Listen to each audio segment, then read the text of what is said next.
50% व भूधारक शेतकऱ्यांना 75% अनुदान देण्यात येते। ही योजना राज्यातील काही निवडक तालुक्यामध्ये राबवण्यात येत होती।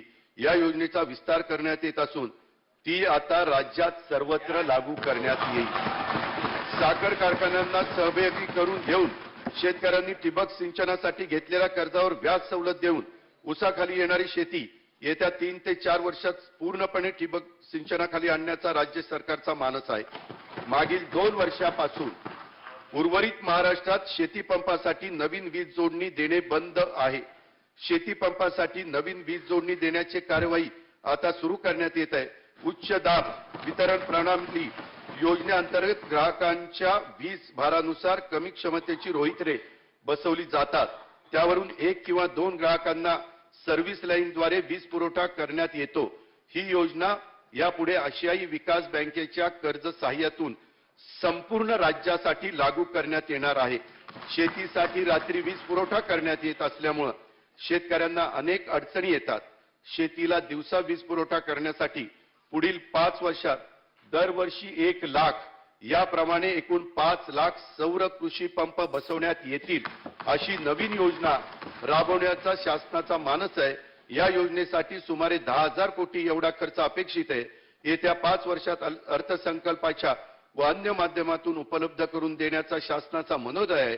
त्यासाठी 2020-21 मध्ये 670 कोटी नियतव्यय प्रस्तावित करण्यात आलेला आहे। देवी मंदिर कोराडी परिसर नागपूर येथील नाविन्यपूर्ण ऊर्जा पार्क तयार करण्याचे प्रस्तावित आहे।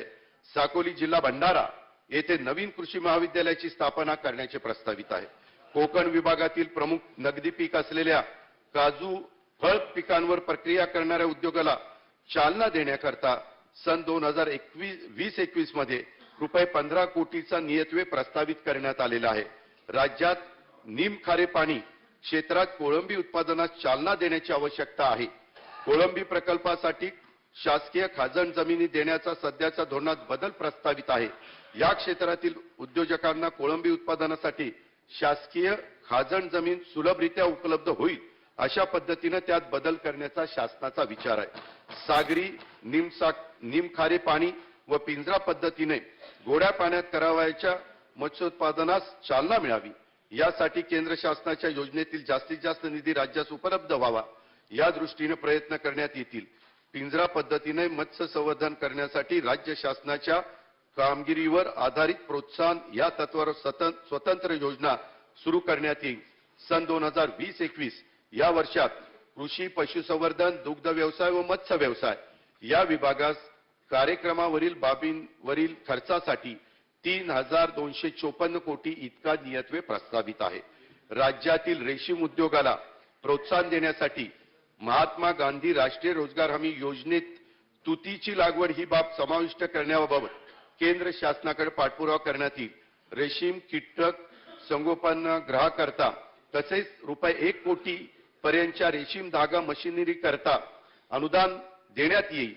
27 अश्वशक्तीवरील यंत्रमाग धारकांना मिळणाऱ्या प्रति युनिट विजेच्या अनुदानात आणखी 75